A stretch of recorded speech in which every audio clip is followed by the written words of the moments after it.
Okay. Have you ever been looking for a really powerful tool, but one that doesn't completely break the bank? Especially maybe for cleaning your car or, those little messes that pop up. Today we're doing a deep dive into a specific one, the Armor All AA255W. It's a 2.5-gallon wet-dry utility vacuum.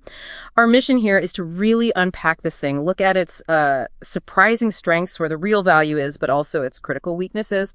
And we've got a pile of consumer reports, tech specs, and actual user feedback to sort through. So let's jump right in.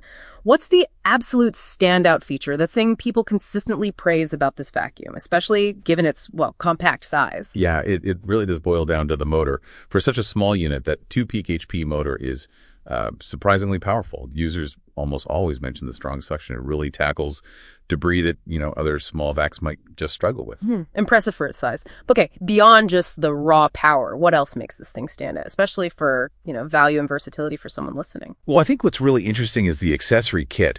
It comes with an exceptionally comprehensive 13-piece set right in the box. 13 pieces. Wow. Yeah, exactly. You get crevice tools, brushes, basically everything you'd likely need for detailing or small jobs. Yeah. That's huge versatility. And this gets it, often, a bang for buck rating of like 9.0 out of 10, especially because you can often find it on sale. Oh, yeah. How low? We've seen it down around $39.97, maybe $49.99 sometimes, which for what you get is just extraordinary value. So it's this combo, high value, pretty high performance for light stuff, great for car detailing, small household messes. And it's actually pretty good with pet hair, too, because of that suction and the tools it comes with. Okay, so it sounds great on paper, especially for that price. But there's always a catch, right? What's the significant compromise we need to talk about? Right. Well, the main weakness, if you look at the bigger picture, it really comes down to durability and the overall build quality. It only scores about 55 out of 100 there. Ouch. What kind of issues are we seeing? We see some recurring things, like the plastic top handle feels pretty flimsy. Users report it popping out. It's not great if you're carrying it around. Exactly. And another big one is the seal between the lid and the main canister. It's often not great. Meaning dust can escape. Yeah, potentially. Dust escaping during use, which kind of defeats the purpose, right? Yeah.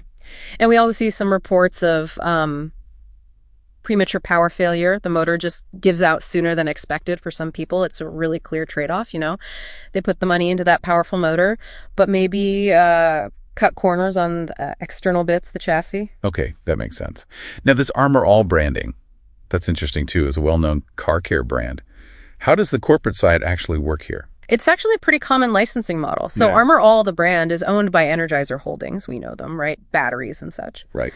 But these specific vacuums, like this AA255W, they aren't made by Energizer. They're actually produced and warrantied by a company called Cleva North America. Cleva. Never heard of them. They're specialists. They manufacture vacuums for lots of brands. Yeah. You might know VacMaster or even some Kenmore models. Ah, okay. So this way, the product gets the strong Armor All brand recognition, especially with the car folks, but it benefits from Cleva's manufacturing know-how. Energizer doesn't need to build factories. Smart, really. Okay, got it. Let's circle back to the actual practical use. What features really help day-to-day, and where does it maybe still fall a bit short in practice?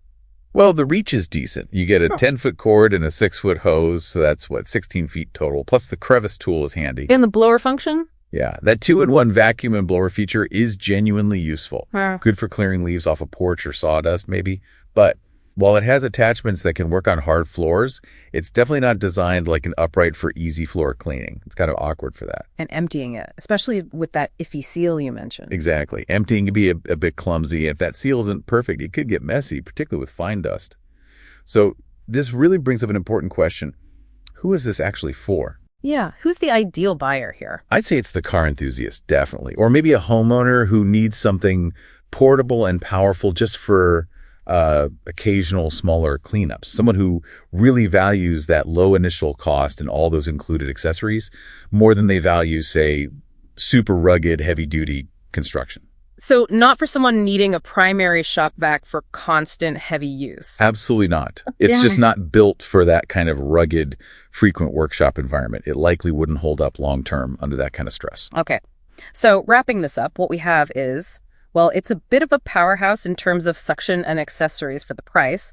But there's a very clear, you could say undeniable, trade-off when it comes to long-term durability and build quality. Precisely. It's a specialist tool. It's fantastic for its intended niche cars, small messes, but it definitely shows where they had to compromise to hit that really attractive price point. It really makes you think, doesn't it? So maybe the next time you're out shopping for any tool, it's worth considering how much of the brand name is truly in the product itself. And how does that hidden manufacturing story, like the Cleva connection here, impact its real strengths and weaknesses? Often it goes way beyond just looking at the price tag.